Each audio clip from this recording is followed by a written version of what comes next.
Well, good afternoon, everybody, and welcome to a gathering place. And you know what it is. You know what's happening. Every third Sunday, it's Politics Talk, and we have a special guest with us. But before we bring him on, you know what's going to happen, our opening. So I'll see you in just a moment because we are ready to get into some serious conversation here today. We'll see you in a moment. Hello, I'm Marilyn Hemingway, and welcome to A Gathering Place. I said, I'm stepping back because we have young voices who want to be heard and they're moving on something. Branding is really important to you and your business. Even a basic type of technology, you learn it all. And people are Good question.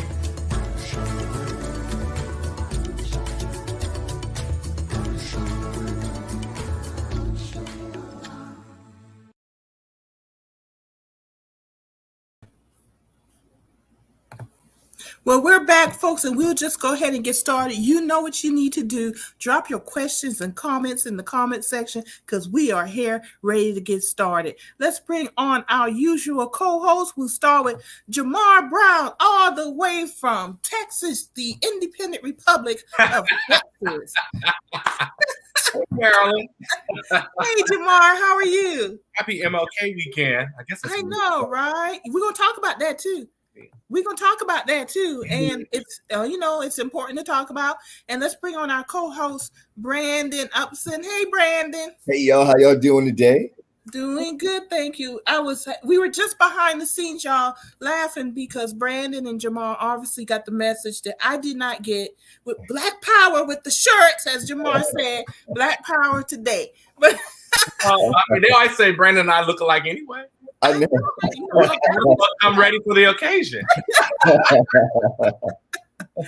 right. Well, we got a special guest today. We got a lot to talk about. Let's bring on Pastor Thomas Dixon. Pastor Dixon is a former United States senatorial candidate, and he is a community advocate across the entire state of South Carolina, based in Charleston. But if you need support, advocacy, this is the man to call. He will be there. He's done it for me and others, and always good to see you, Pastor Dixon. And thanks for coming on. No, one thing, it's good to be seen. This year around that 70-year-old mark, and it's just good to be seen. But I appreciate it. Thank you so much for inviting me on and to be a part of this esteemed group here. I don't know what I did to be blessed like this here. Come on, somebody.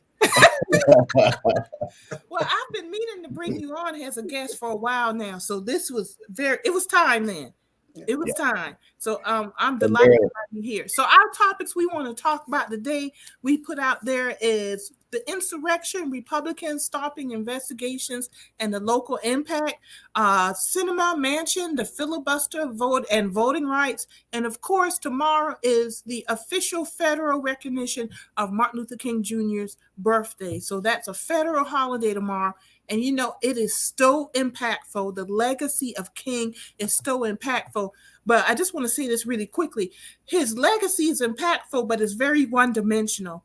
We don't get the radical King, and we need to start talking more about the radical King because of everything that's happening with the filibuster, voting rights, and the insurrection.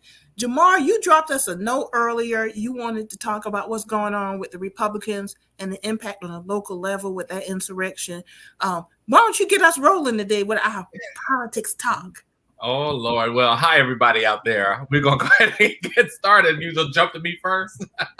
But so anyway, I think everybody here and who's watching knows that we had the first, I don't want to call it anniversary, but the first recognition a year from the insurrection that we experienced at the U.S. Capitol, which, we have to continually remind people is the seat of federal government.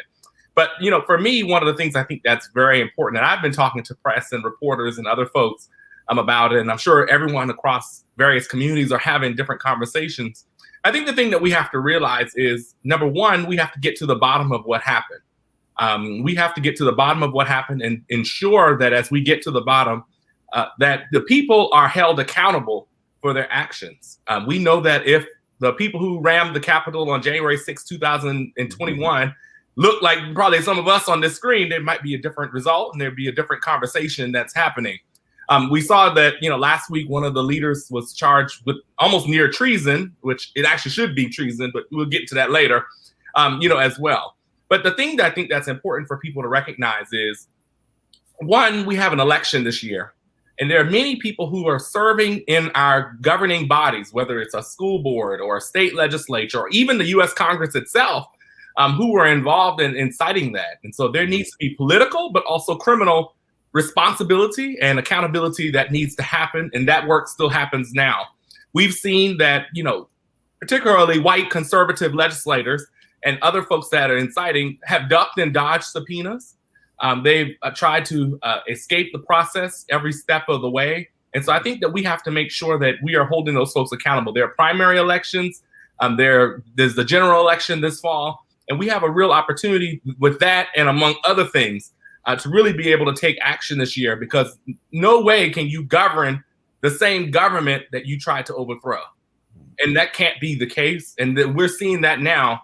And then last thing I'll say is, one of the things I think that's dangerous about what happened without accountability is we're seeing that on our school boards, where they're sending kids to school without testing and without masking. They're trying to push this critical race theory, changing history and whitewashing history. You go to the legislature where, in Texas at least, they passed permitless carry. We just had a whole situation yesterday in a place of worship in North Texas. They passed these voter suppression laws. They passed bans to access to abortion and healthcare. And so when you look at January 6th, it didn't end on January 6th. It's showing up in our states and in our communities, and the people have to be accountable so that we can take back those offices in a way to ensure that we move policy forward that represents us. So I think that that's the thing that we have to start looking at as it relates to the January 6th insurrection. Brandon, your thoughts? Yeah, so I think that we need to boil this thing down and, like the old folks say, put it where the goats can get it, right? And when we talk about insurrection, I had to Google at the beginning a year ago when the breach on the Capitol happened and folks was talking about insurrection. I had to Google what in the world is insurrection, right? But if they would have said this is an act of treason, then I would have understood that. Mm-hmm. And we got to make sure that we're speaking in terms and in language that our voters, everyday people, understand. So I just want to put it out here because there's more to the act of treason that is that equates to the actions that we saw on January 6th than even insurrection. So the definition, I got it right here in my hand, of treason is a crime of attacking a state authority to which one owes allegiance to. This typically includes acts such as participating in a war against one's native country or attempting to overthrow the government. Now, if that isn't exactly what happened at January 6th, it was an act of war against our own country. It was an attempt to overthrow our government and stop the democratic process. It was an act of coordinated attacks and inside information and intelligence used in the act of trying to overthrow our democracy. And every person that was there that breached the line to get inside of our United States Capitol should not be charged with trespassing. They should be charged with treason. And there is no question or doubt about it. And if, we see more of this, it's just the act of, when we saw Kyle Rittenhouse crying on the stands, the judge and the jury saw a young man, a little boy crying. But if that was a black man crying or a black child crying on the stand, they would have saw a criminal crying to try to get away with the crimes that they committed. We can't allow this unbalanced justice to be disseminated across our country, and especially during times like this. That's so true, Brandon. And unfortunately, you are very accurate in saying if that was a young black boy, he more than likely would not have been alive after that night. They would have shot him on sight. Pastor Dixon, you wanted to come on and talk about Martin Luther King Jr., who held our government accountable, who held our society accountable, not only for how they governed, but their actions. What do you think he would be thinking right now if we were so fortunate to have him with us alive? What do you think he would be thinking right now? Because he held a lot of these folks accountable in his lifetime. Yeah, I know he tried to hold them accountable. But unfortunately, what we see today is the lack of movement forward from his conversation and the legacy that he left to today. We've gone backward. The spirit that Dr. King brought to the table, a spirit of not only truth, but justice, honesty, integrity, and a fierceness that wouldn't allow anybody to, let me just flam him or to deter him.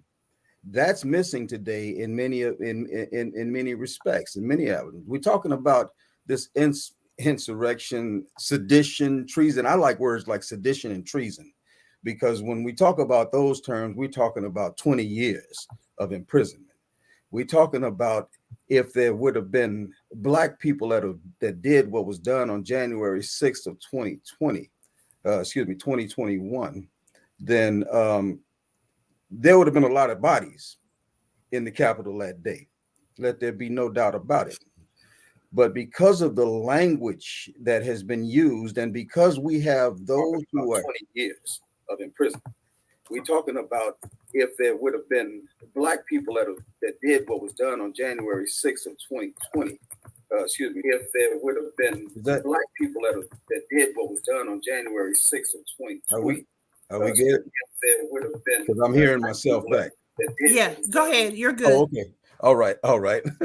I thought I had messed something up. Y'all know I'm technically challenged. Y'all know that now. So don't even go there. Okay. I was going to start pressing buttons and stuff. But yeah, the reality is that, our elected officials, those who represent like values and ideals that we support, the Democrats, instead of them coming hard, like in the spirit of a Dr. King, instead of them coming up front and saying, no, we're going to term this exactly the way it is. I don't want to see no trespassing charges or anything like that. We going hard. And the first people that you get in front of the court, we need to make sure that they get slammed.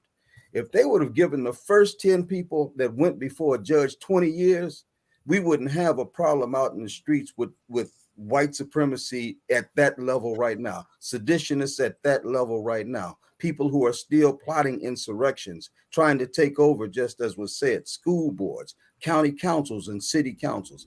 Why? Because they realize ain't nobody playing with them. And I think that that we've kind of lost that fire and that flame somewhere along the way, and we have to recapture it so that our opposition is nothing more than white supremacy, white privilege, and a lineup of other terminology. That opposition needs to know that we're not going to have it. We're not going to take it. We're not going to allow this to flourish anymore. And we're going to call it out and address it at any level. And anybody, no matter what political party they're with, no matter whom they support, we're going to stand up for truth and justice, freedom, against racism, no matter where it happens at. CRT, we need to move it forward.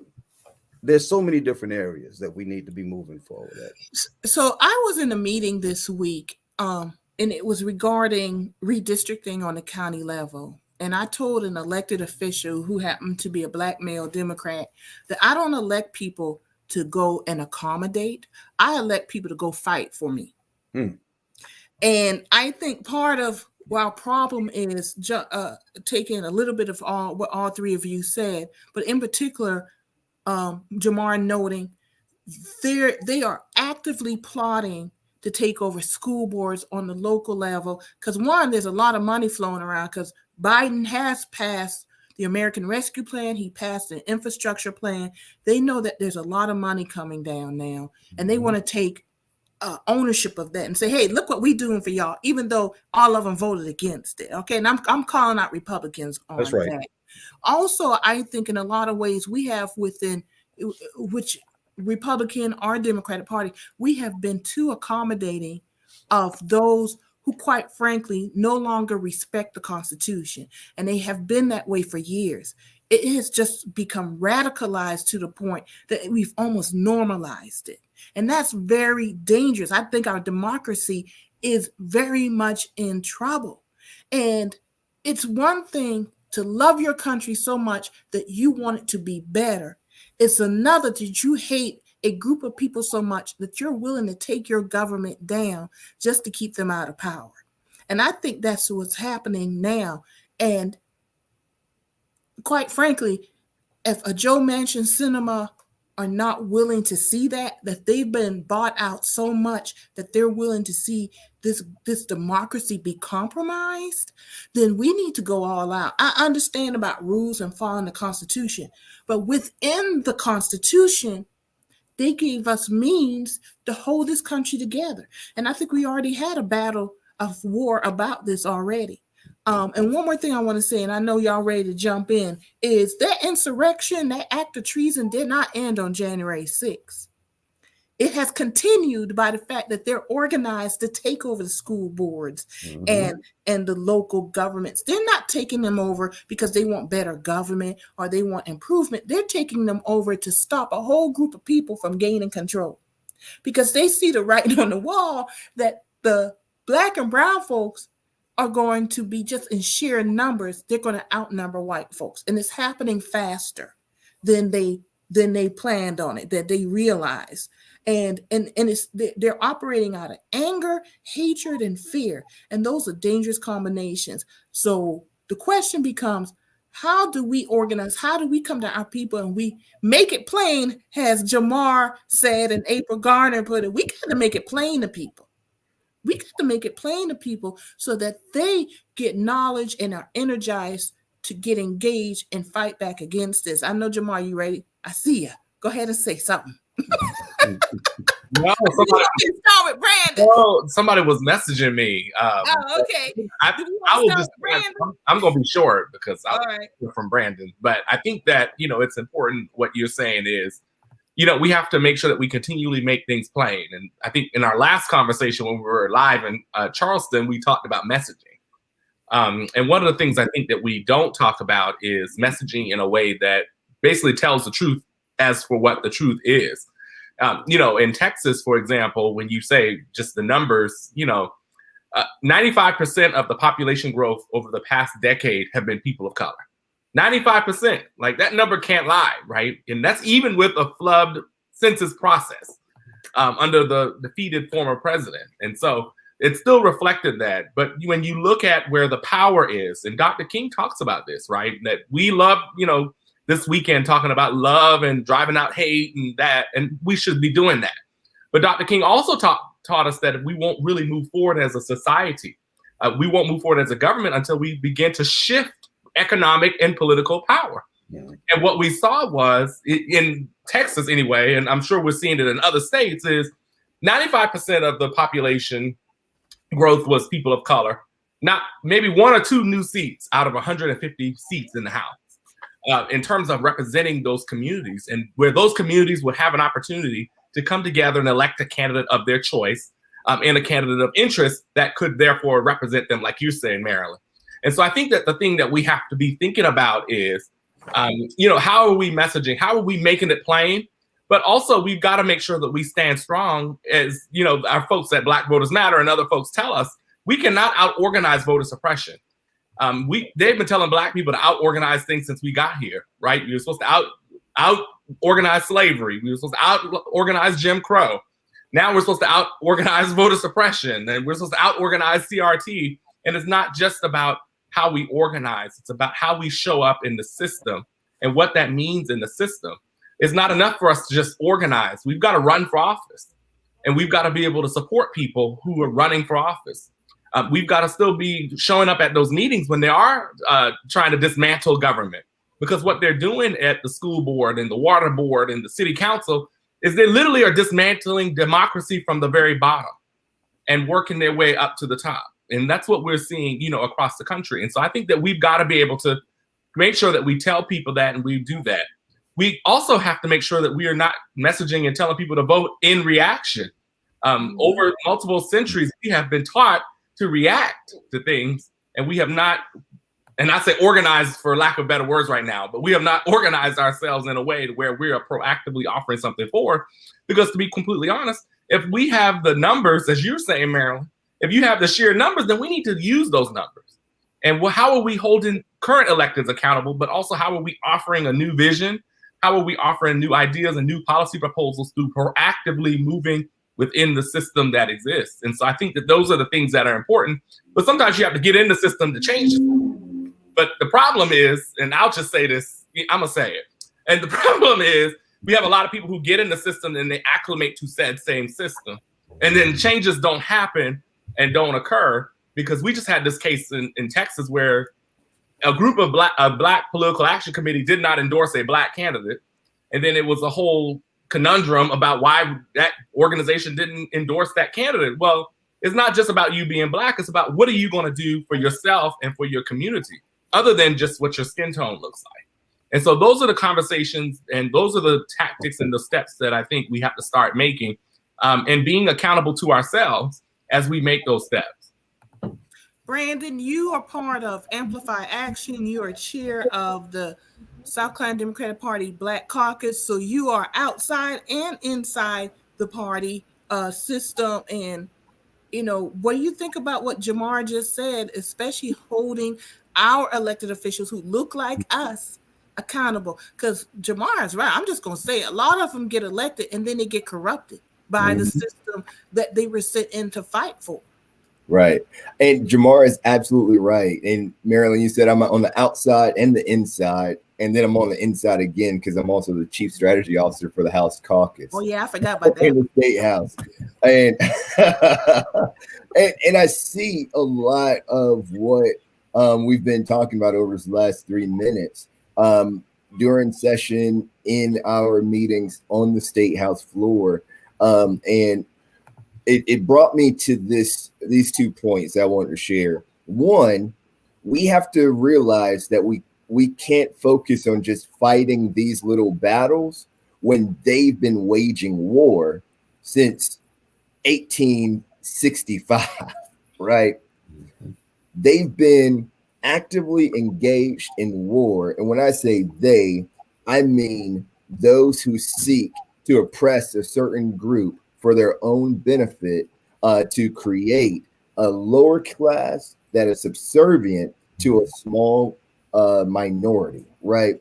In some places, we may call that, it just slipped out of my mind, and South Africa, apartheid. Apartheid. An apartheid form of government, right?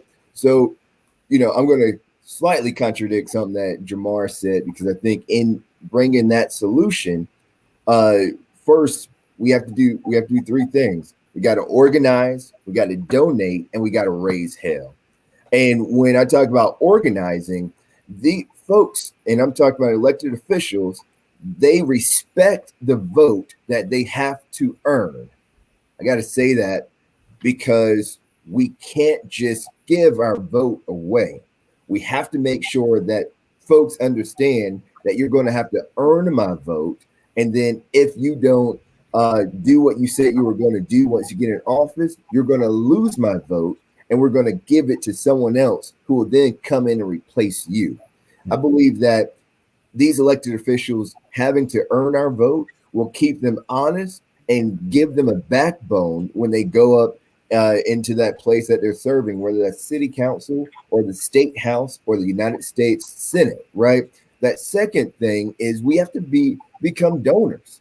We have to become folks, even if we only have a little bit, we got to organize our money. We got to bundle our money together and move it as a block, because they fear organized money.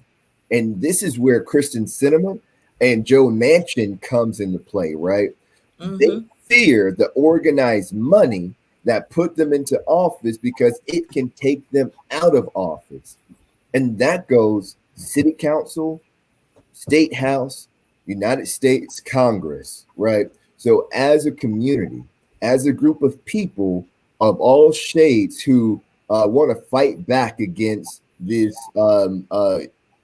just horrid practices of legislation and treason, we have to organize our money. And the last thing is we got to continue to raise hell, because we're stronger when we work together. And we can't be, like Jamarr said, reactionary. We actually have to have a plan forward and move like a running river towards that goal, because once we get our momentum, nothing can stop us. You know, one thing I say quite frequently, since you mentioned 1865, Brandon, is conservative white folks ain't like black folks ever since we stopped working for free. And we got to get that in our heads, you know, and that's one of those things we have to have an understanding of, because it informs a lot of stuff. That's one reason they don't like raising the minimum wage and everything. But, and also my other thing before I turn it over to Pastor Dixon is that part of organizing is also self-care. Y'all, we got to support our leaders who are out here doing the work. And sometimes that means going to those leaders and saying, y'all need to step back. Let me step up now. And you get some rest so you can come back and continue the work. That's part of organizing. That's part of, some of us need to be the self-care people. You know, some of us need to be on the front line. So if you think you don't have a role, we all have a role. It may not be on the front line. You may be the self-care person that takes someone's place for a little while so they can get some rest and come back. Pastor Dixon, I know you got a lot to say too. So go ahead and add that to it. Yeah, but you know, our you know, the rest of the folks on the panel here have nailed, you know, all of this. But I would like to add a step prior to organizing and donating and raising hell. Prior to that, we have a problem with apathy, and it's not just within the Black community. It's among the Democratic community. We think that we have to coddle Republicans, and we have to meet people in the middle ground, and we have to, you know, reach across the aisle and everything. They never do that, because they run things. Okay, they're in charge, so they know they don't have to reach out. They can just draw hard lines and say, you either go with us or we're going to run over you. And instead of us understanding that, until we instill that spirit into the people who actually get out and vote, so we can flip some of these states, so we can flip Congress as a whole, then we're still going to run into these problems, because we've got this gray area that we as Democrats operate in. And we'll never get anywhere operating in that gray area. We need to move the gray area into a blue area, where whatever the red area tries to put up, we basically overpowered. I'm not even talking purple. I don't even want to hear that. I'm talking about what's good for the people, because I've watched the Republican Party consistently over the years do things that are contrary to the goodwill of the people. And I was getting ready to cuss, but I ain't gonna cuss. It ticks me off straight up, because when I talk to those who have the ability to have the platform to fight this fight and to push that message forward about we have to fight, we're in a fight for life out here, they step back from doing that. Oh, that's too harsh. That's not politically correct. I ain't trying to be politically correct, because people are out here dying. When it comes to healthcare, people are dying. When it comes to gun legislation, people are dying. When it comes for setting up our kids for the school to prison pipeline, they're dying and going into prison. Wages, unions, all of that. And by the way, this is Dr. King's holiday. And all of those things that I just mentioned were things that he championed. Mm-hmm. He said that healthcare is a human right, where the Republicans say, no, it's not a human right. We need to make sure that the insurance companies are making money so we can deprive people of universal health care. He said that everybody should be educated, receive the same quality public education. And the Republicans say, no, privatization is the way. He said that unions, as a matter of fact, he was fighting for a union in Memphis when he was murdered. Mm-hmm. And wages, getting away from slave wages. And he died because of gun violence. And here we got Republicans that tomorrow going to stand at somebody's parade some darn where, going to light a grill somewhere, when the reality is they don't stand for anything that Dr. King has said, anything that he represented, and they need to go on to work and shut up and dribble because it doesn't make sense. Why are they celebrating a holiday of a man that they don't celebrate, whose life and mission on this earth they do not believe in? They don't believe in liberty and justice for all. They don't believe it in the dream that Dr. King talked about. They don't believe in anything but what their agenda is, but they have us fooled as a collective in the thinking it's all right. It's all right to say one thing and do something else. It's all right to blame the violent takeover of the Capitol on Antifa and Black Lives Matter. It's okay, even though everybody you see there is white and they just left from a Trump rally. They've got us so caught up, and our Democratic leaders just say, okay, all right. Okay, but that day is coming to an end, and that day is coming to an end soon, because that education that I was saying before, the organizing, before the donating, and then the raising hell, we're going to get that education out, get people motivated, get them involved and engaged, so that when we start organizing, they're pumped up, fired up. We can get them so that they understand, just like the Republicans do. When you got your candidate, if your candidate represents what you believe in, drop the money. Don't let them. They don't have to beg for it. Stop begging for money. Give it. This is your life on the line. Give it to them. And once that happens, then we can really start raising some hell out here, because I'm about ready to raise some hell. So what you're talking about, education, knowledge is key. And that's one of the reasons since the civil rights movements, the end of the 60s, that they've been undermining the public school system. And people need to understand that. And what you were just talking about, Pastor Dixon, one of the things that's happening, we get so caught up in the propaganda, we don't even realize that we too are spouting the propaganda. Let me give you an example, then y'all can roll with this too. You mentioned that Reverend Martin Luther King Jr. supported healthcare, education, and unions. And that's very true. But what are they attacking? We are the only developed country in the world that does not have universal health care. We are the only developed country in the world that college is not free. And they've got us so bamboozled with propaganda. People will argue with the fact, well, let's make associate degrees free. Hell, all of it needs to be free. Why are you settling? They got you so bamboozled. You are willing to settle for mediocrity. You know, and that's us being bamboozled and lack of knowledge. And they kill it. They kill the messenger every time, y'all. So if y'all gonna be out here fighting, so the pastor may not curse, but Marilyn gonna curse. So anyway, yeah, I know I curse, y'all. But anyway, I support unions. And you're right. People are now starting. This COVID woke people up in many ways. People don't realize there are unions on strike right now, even as we speak. There have been unions striking, y'all, for months now, and people are not paying attention to it because they're not reporting it on the news like it should be covered, because they want to keep us ignorant, because they want to keep us bamboozled so that we don't demand what we deserve: universal health care, free college. Y'all, college can be free. We need to cut our military budget. Let me go ahead and just say that. All right. Mm-hmm. But also I'm willing to pay my taxes so that we can provide universal health care, so we can provide free college education. Jamarr, go ahead. Go ahead, Jamarr. Oh, you got me itching, child. Well, a couple things I wanted to add to what Pastor Dixon was saying. I think the one thing that we have to understand when he was saying about the other side doesn't reach across the aisle and all those things, he absolutely is right. And I think that what we have to teach our side of the aisle, for lack of better words, is we have to understand power and power dynamics. That at the end of the day, Republicans have not done this work because they care about people. They've done this work to keep themselves and a select few privileged and in power. And so we've got to, I learned about power in terms of, my studies in political science and history.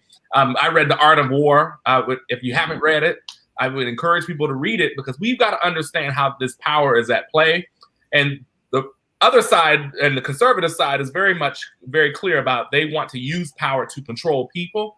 And we've got to do a better job of connecting people to power so that we move forward on meaningful work and policies that we care about. All the things you just said, unions, wages. We hadn't even talked about that, right? That, people are doing this 10-year challenge. Let's talk about the 10-year challenge that from 2012, the minimum wage was $7.25, and 10 years later, it's still $7.25. Let's do that challenge. We're going to, talk about these sorts of things. And so I think that that's a piece. That's number one. Number two, I think the piece that, is fundamentally important is look at, and I'll use trades, for example, when you said that they would give you an associate degree. They'll give you a free associate degree in plumbing and then make you work that hourly wage job for the rest of your life, where you don't build wealth. And what they've done is they use low wages, they use lack of access to higher education to keep communities of people from acquiring the power and the wealth that they have not, most of them have not earned. It has been passed on. And so, at the end of the day, I think that that's where it is. And so what they're doing and what we are fighting against is generational curses. We're fighting against generational policies. The things that are happening right now, when we look at these laws that are happening across the country, the anti-union laws, the anti-voter laws, the anti-healthcare laws that are happening, if we don't make change in the next few years, we're going to see this show up in our community for the next 40, 50, 60 years. And that is how dangerous this is. And so we've got to understand what power means and how to navigate power and how to teach people about power so that we can get people in the positions that they need to be in to be able to move meaningful things forward. If we want free college, at whatever level, then how are we connecting the right people to power so that we get that thing at the end of the day? And so I think that, those are some of the things that, we've got to be considering. And I think those are some of the things we've got to be thinking about. Brandon? Yeah. Ditto, Jamarr, that should be chapter 4 of the book. What you just talked about. We got The Art of War. We need the book, The Art of Power. And you are the strategic mind to be able to put that book together. So it was said on here first, y'all. Got it? And it's recorded too, so you can come back and look at the notes. So we were talking about education, right? And education and the attack on public education is something that has not been a secret agenda of the GOP and the far right radical Republicans agenda. Here in South Carolina, I just want to put folks on notice about what's happening right now. So here we've already seen more than $100 million of tax abatements, stripping money away from our school districts, right? Mm-hmm. So giving away the dollars that would have gone in to improve our schools and to make sure that our teachers aren't coming out of pocket for school supplies and tissue, pencils, paper, working overtime with no additional pay, right? We have overcrowded classrooms because our teachers are leaving this state to go work in better conditions where they have better support and they get paid more. So they've already put the money that was supposed to go into the schools into these private corporations in the form of tax abatements. Now we have this bill, SB 935. And here's where everyone's alarm should be going off. Because when we talk about messaging, we had this conversation about messaging on our last month, and now we're talking about power. There is power in messaging, and the message will show you their game plan. When folks try to figure out what the hell are the Democrats standing for, they're asking that question because our messaging is all over the place. What do we stand for as Democrats? We have to define that for ourselves. But this SB 935 bill that's in the Senate right now. It'll be coming over to the House soon into committee. They're labeling this. The primary name of this bill is the Education Scholarship Account bill, right? That sounds great. Education scholarship accounts sound perfect, right? But then the secondary name for it is Put Parents in Charge Act. Now, where did we hear that language? We heard it in Virginia. It worked there. That's how Virginia got this Republican governor, by this Put Parents in Charge moniker. So what this bill does, this is all it is education vouchers, another way to strip money away from our private schools, our public schools, and put them into private schools. Now, this is where we're going to confuse the folks with facts in this, right? Because the students that are eligible for this education scholarship account are the students that are 200% under the poverty line. So what does this mean? Two things in my view.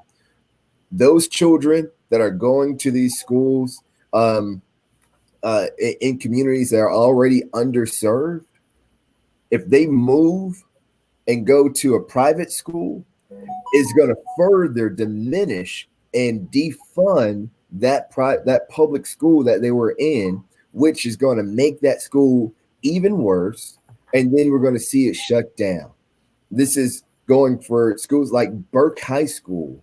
It's going to go for schools like North Charleston High School, like where I went to school, your school, Jamarr, North Aiken Elementary School, where I went to school. That these schools that serve, low-income communities will further be hit by this. So we can't be confused with the language. We have to educate folks, like Pastor Dixon said, about looking at this legislation, knowing what it really is. But most importantly, as a party, we have to get our act together, get our messaging in order so that we can drive our folks in the right direction.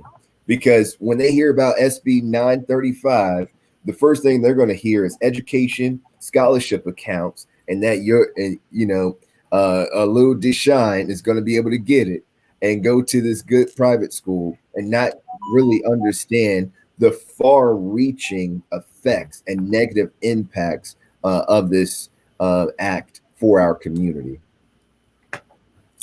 Brandon, I'm glad you brought that up. As a matter of fact, I'm trying to get the page up for that bill. But Pastor Dixon, your thoughts regarding that bill, because that's antithesis to what Martin Luther King was pushing for our community and for the community at large. And suffice it to say, Martin Luther King was killed, not just civil rights. He was killed because of the Poor People's Campaign. When he started talking about education, when he started talking economics, he had crossed the line that it was just unacceptable anymore. So your thoughts, Pastor Dixon? Yeah, and the whole thing has not changed. It has not changed. The way that our opposition, the Republican, the elitists, let me just put it that way, because a lot of this is just classism. Even though those that look like us that just happen to cross over into that class don't realize that they still are part of the underclass. But this educational thing, we don't realize, we fail to realize what is really happening to our children. Our children are being set up for failure. We talk about, free college and, tuition and all of that, but our children are graduating grade school reading on third grade reading level. Many of them that get to eighth grade realize that they're not going to be able to go to college, but you're setting the standard for success as college. We tell them, well, when you get to college, and little Johnny's sitting there saying, man, I can't even read. I ain't going to college. And then, but we've allowed them to take out other avenues where they can move into six-figure jobs, such as trades. We've allowed them to take them from our schools. We raised no cane about that. We're not pushing our elected officials to get these things put back in, things that benefited Black and brown children and poor children in the past, in order to have that pathway to the American dream. Those things have been stripped away, and they've been stripped away intentionally so that we will continually have a working class, slave class, if you want to call it that, of people. The establishment, they know that they can do this. They can get away with it. These whole schemes that they have about how to usurp the public school system, or to take away from the public school system in order to keep our children uneducated, in order to set them up for that failure and to be part of that working class, to never be able to see generational wealth. I don't even understand how we can even talk about generational wealth, because they already got 400 years on us. Their generational wealth is actually our wealth. Mm-hmm. They stole it from us, every aspect of it. So, we have to begin somewhere. But until we take the blinders off of our eyes and look at the system the way it really is, the trickery, the chicanery, the politics, not only just with the Republicans, but those who look like us, who aren't Republicans, but get in the office and don't do what we need done for us. We got to stop disillusioning ourselves, step out, come strong, and just change this thing around, because we're setting up our children for failure. This act is just another manifestation of the same programs that have been put in place for a long time. Then they start these privatization schemes, and they go out and they go find a group of black folks and give them a little money to stand on the corner with their little signs and carrying on, and because they black, we got a bad habit of, because they black, it must be all right. It must be all right. But they don't realize they're playing into the same system, and eventually their children are going to suffer. And once their usefulness is done, they're going to put them off the plantation. And aren't we tired of that? I know, y'all, I'm tired. And this goes back to what Brandon was saying earlier. We got to step up, folks. And I know it's hard. There's 4 people in this show right now know it's hard. We get tired, y'all, stepping up. So we need more people to step up. Before the show started, Pastor Dixon and I were talking. I said, we got a lot of leaders. We need more foot soldiers, because foot soldiers lead to leadership. Y'all, we were all foot soldiers at one point. Now we're leaders now. Let's just claim that. We have claimed the mantle of community leader, but we had to work as foot soldiers first to get into this fight. Jamarr, I know you saw that quote, their generational wealth is our wealth. Go ahead. Tell me where I send my love offering, because I'm telling you, that is a word, but because I think that's absolutely right. But I think to your point about leadership, because I think I was trying to look at some of the comments while we've been on here, and we talk about this training the next generation, and I think and you were saying foot soldiers, and we need to step up. I think one, we have to step up in a new way. We have to do things differently. Right. And we talked about that in some of the show about being more proactive and those sorts of things. I'm not going to rehash that. But I also think the other part, too, is, to your point, Marilyn, where you said, we were foot soldiers and, we've organized and worked and advocated and all those things. And, now many of us have taken leadership in different roles, right? Whether it's in the church or, with what Brandon's doing, like in the party, and, what I do in the party, and what you're doing with, more economics and business.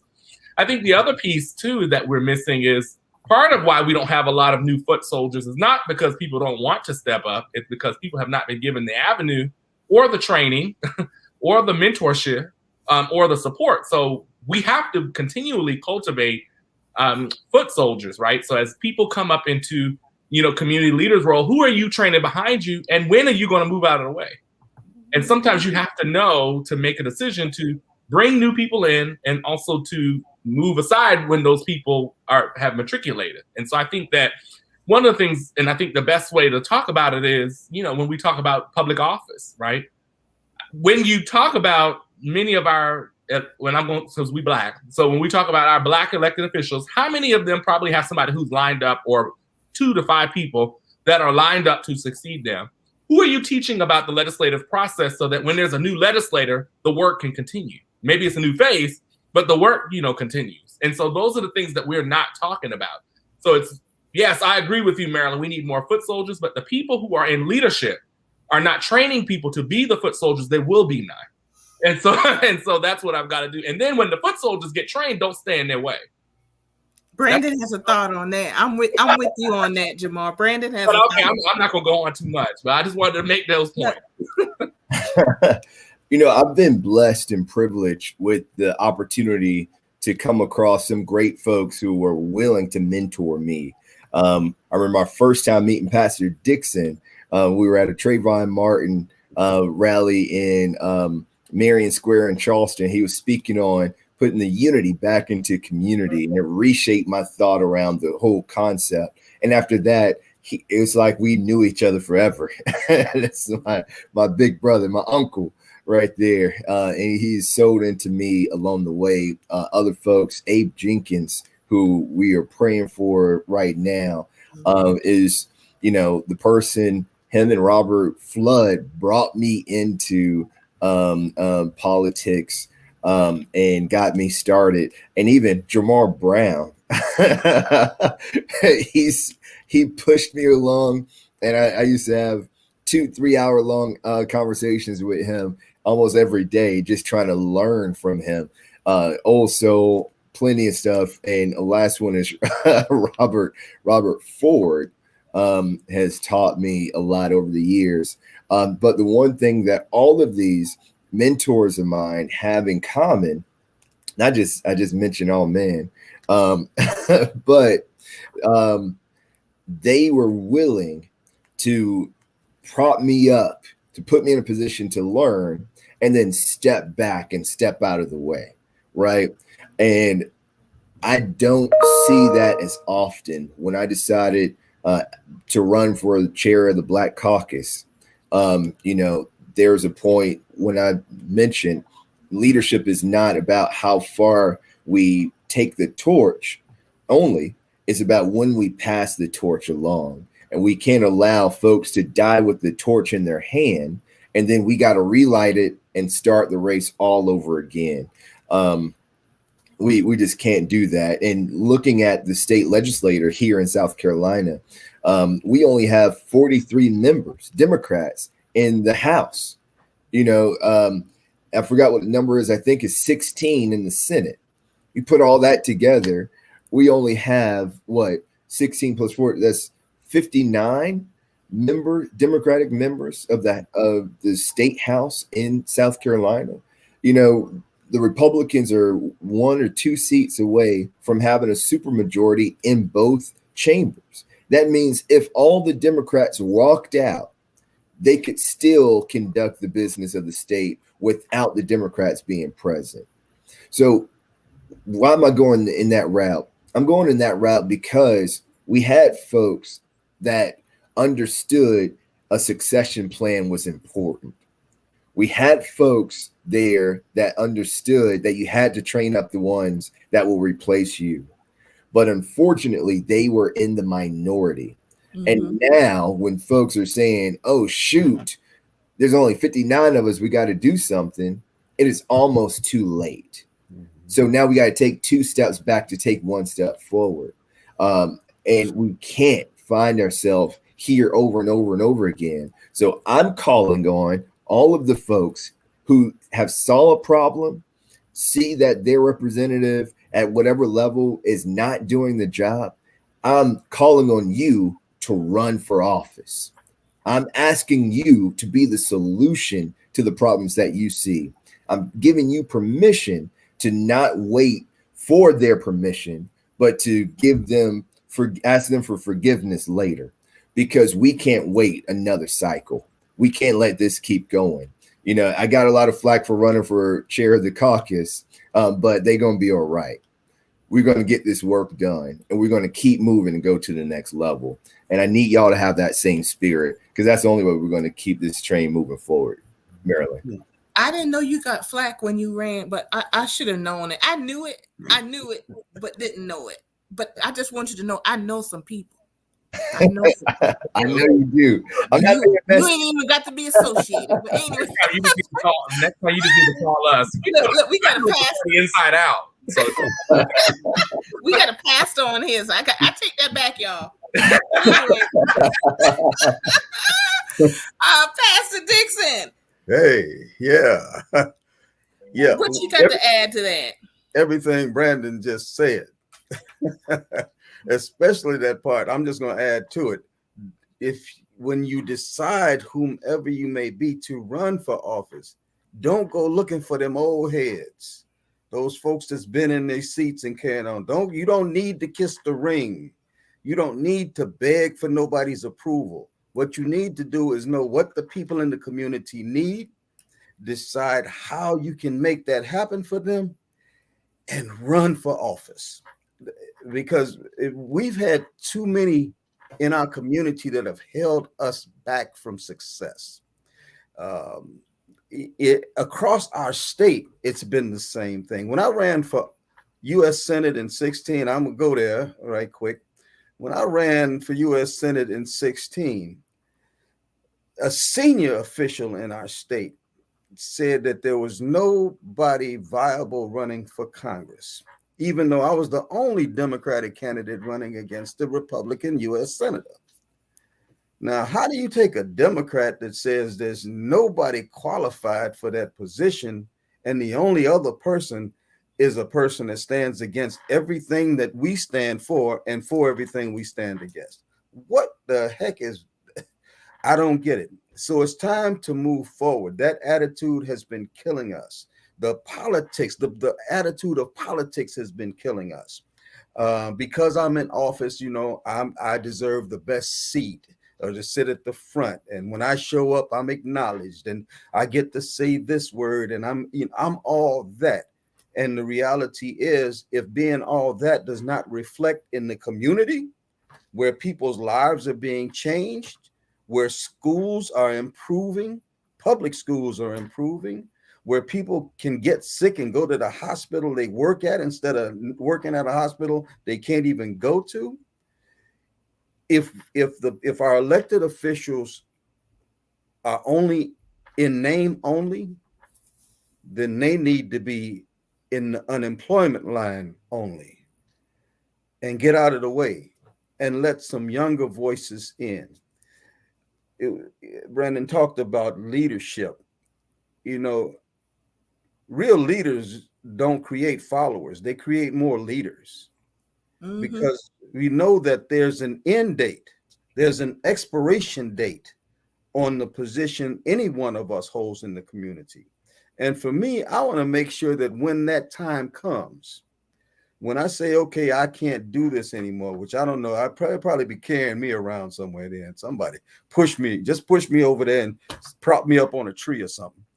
But when that time comes, I need to know that I've had those conversations and encouraged and supported those that will take over behind me, who will be the ones that will look out for another generation of leaders coming up, to know that my grandchildren and their grandchildren are going to be in good and capable hands, and not in the hands of somebody that's just occupying a seat because it has a title in front of it, representative or senator or mayor or councilman.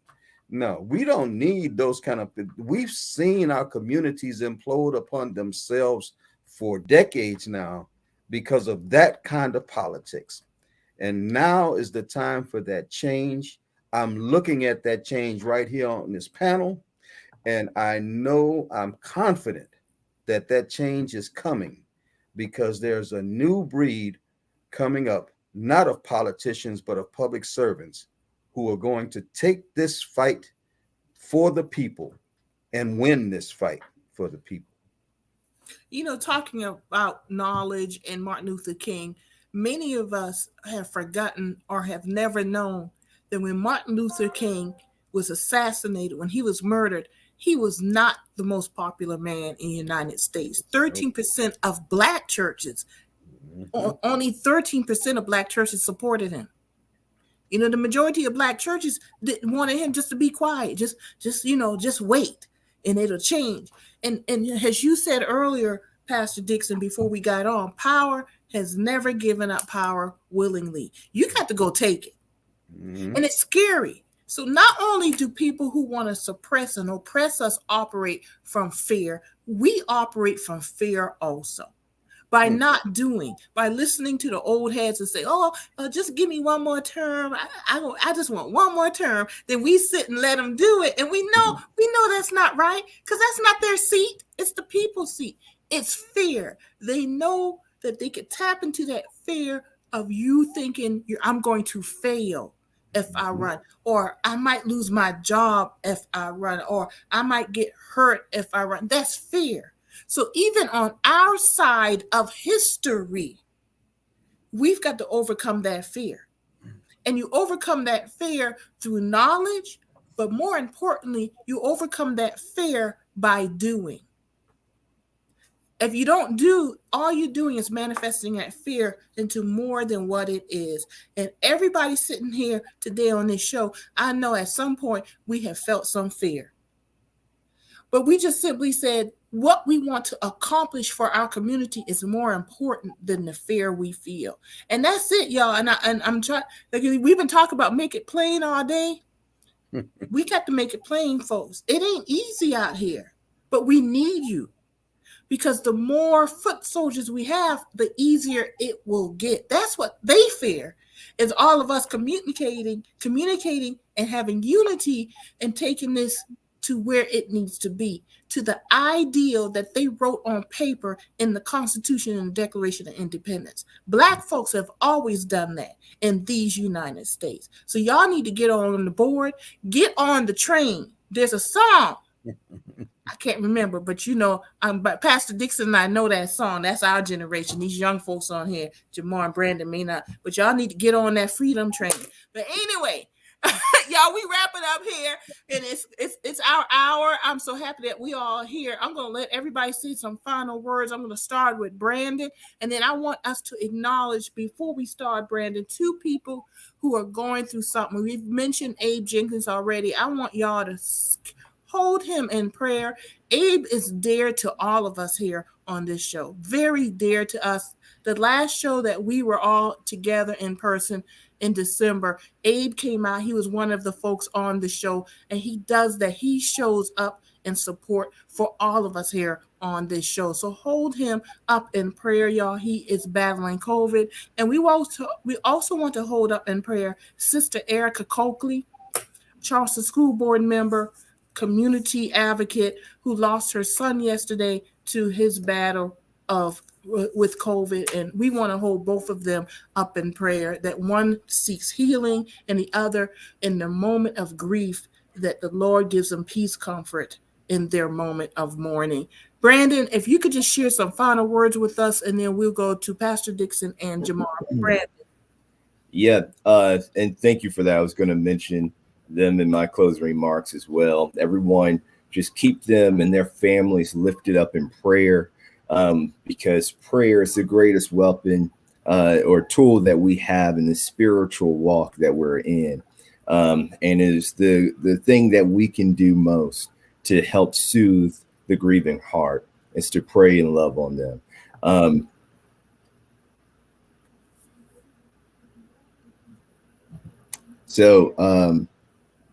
I'm sorry, y'all. Y'all got it. I love you. We got it. Pastor Dixon. Yeah, it's a trying time, definitely a trying time. So yes, we must continue to lift each other up, and our community up in prayer, our nation up in prayer. But first off, thank you all so much for having me today. This has been thoroughly enjoyable. It's very seldom that I get a chance to just pop off. But in closing, I really want to share the words of the honorable elder statesman Frederick Douglass. When we talk about the condition that we're in and how we can move forward, he made it plain. He made it make sense in 1857. He wrote these words. He said, "Power concedes nothing without demand. It never did, and it never will." He said, "If you find out just what any people will quietly submit to, and you have found out the exact measure of injustice or wrong which will be imposed upon them." Okay, find out exactly what people will quietly submit to, and you found out the exact measure of injustice and wrong which can be imposed upon them. And these will continue until they are resisted with either words or blows or with both. Frederick Douglass said, the limits of tyrants are prescribed by the endurance of those whom they oppress. The condition that we're in right now is because we've allowed that oppression. We have not fought back with words, forgive me, with blows or with it. We just took it. We just bent over and took it. And it's time for us to stop taking, y'all forgive me. I prayed before I said that. It's time for us to stop taking it, because power will push as far as we will let it push. And we can't just sit back and argue and gripe and complain or get on Facebook and let things go. No, we need to take control of this situation. And the way we do it, we take it over politically. And we can do that. We must do that. I thank you all again for having me today. Really appreciate it.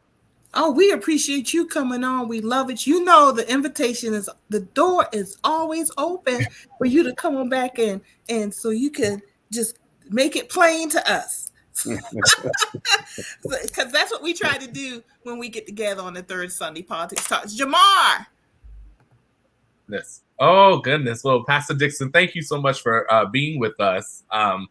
I was just reflecting, actually, while we were sitting here. I remember, I think it's almost 2 years ago we started doing the third Sunday. I think one day we were sitting in COVID and everybody was losing their minds, and we were like, let's go talk to the people. And we hopped on, and it's just become this phenomenon where people are like, well, okay, it's third Sunday, what y'all doing? You know, I'm very proud of us, you know, for being able to create what is, I hope, is an educational tool for people. Because one of the things that, you know, as you mentioned, Marilyn, at the top of this, you know, you mentioned we're all leaders in our own right and different things that we do. But I mean, there's a learning curve to all this. And I hope that we've been able to impart our truth, our opinions in some cases, but also our working knowledge, right, of how people get involved, whether it's in the party, whether it's local advocacy, whether it's running for office, or, you know, talking about these real structural, meaningful issues, you know, as, you know, we talked about here today. So I think that, you know, I was just sitting and talking to somebody. I was like, 2 years ago, we just hopped on and started talking. And now it's become, you know, a monthly thing. And so hopefully folks will continue. And I think we can think about, you know, different guests and things like that. But, you know, on to, you know, what we were saying, you know, as we, you know, commemorate the legacy and the continued work of Dr. Martin Luther King Jr. is, we've got to be mindful that the work didn't end. They may have taken the messenger, but the message is still important. And the work that the messenger started and moved us forward in terms of the needle, you know, is still important.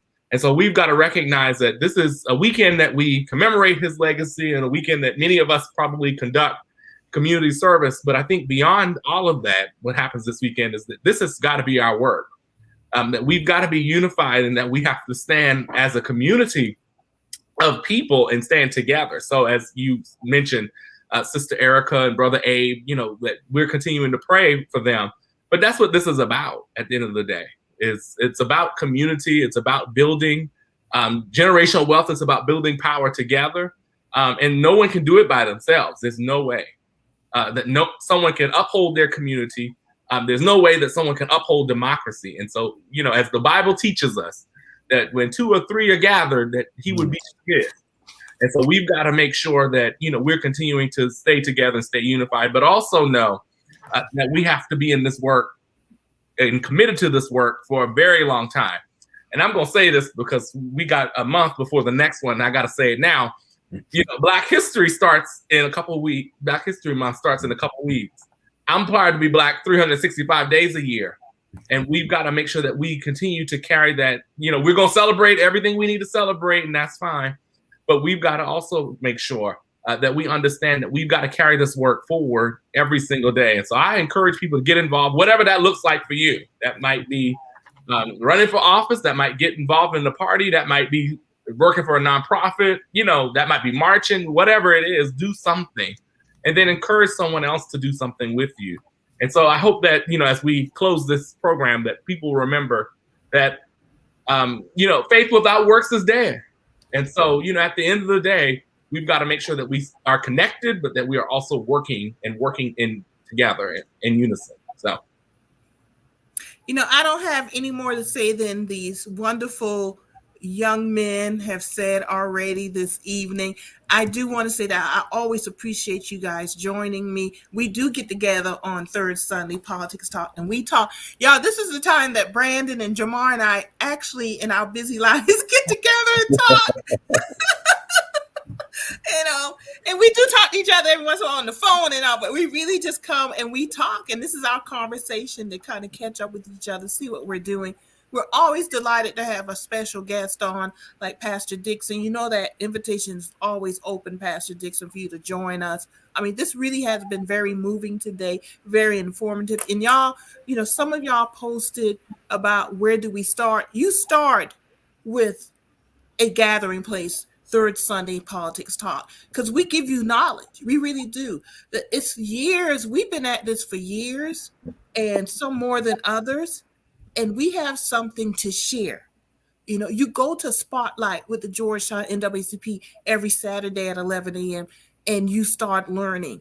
And then you find out what training is happening in the community, whether it's political training or community advocacy training, because that's a different type of training. There's training on how to be a candidate. Just ask those questions so you can know where to go to get that training. I was fortunate and blessed to have a mother who told me never stop learning. Even after college, she told me go to community classes, workshops, seminars, they call them webinars now, and always learn.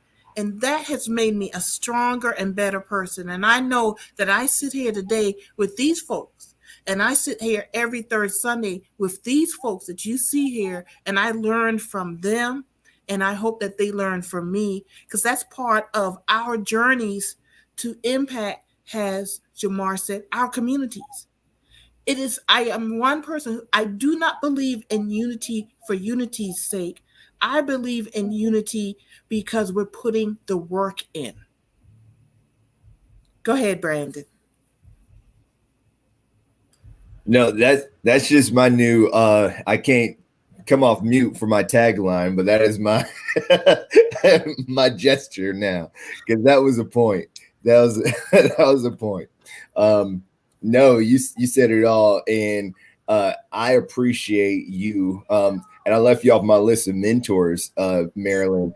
I noticed that all male list. I didn't say nothing, but you have been a constant and present figure, especially in my political life, and helping guide, keep, and protect me along the way. So I really appreciate that. And the words that you give and creating this platform is doing the same thing for other young folks who are coming up, trying to figure out how to be the greatest service to their community.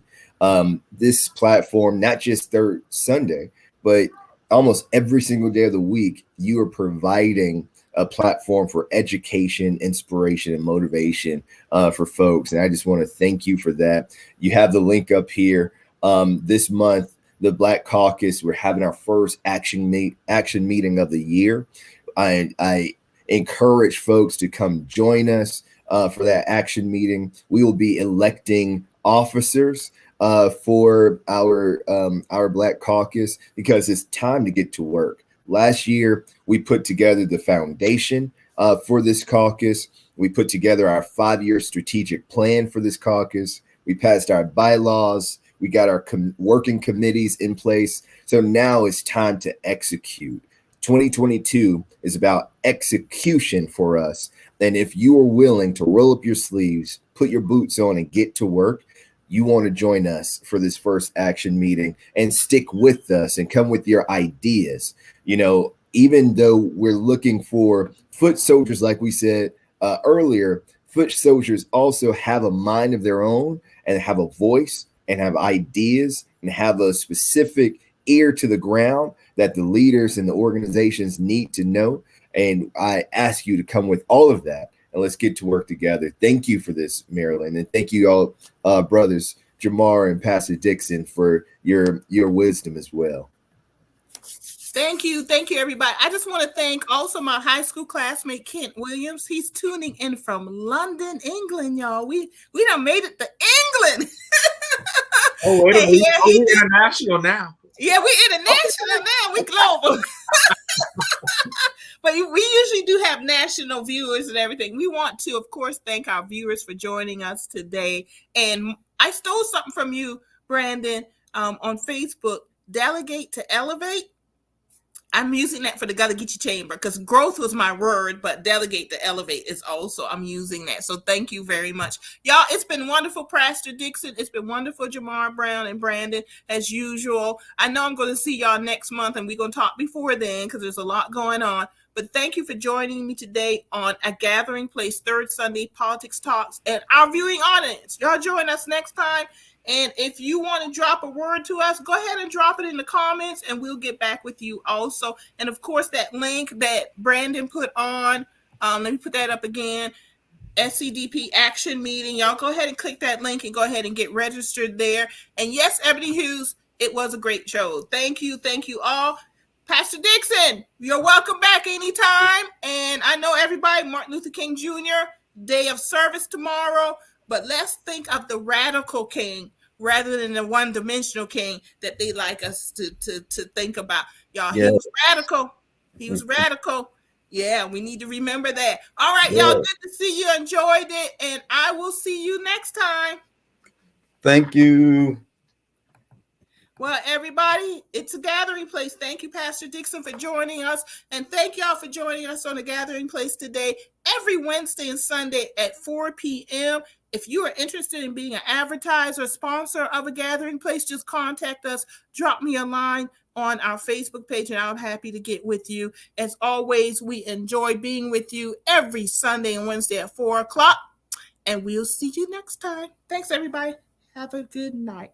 And be safe out there. It's snowing in South Carolina. Y'all be safe out there.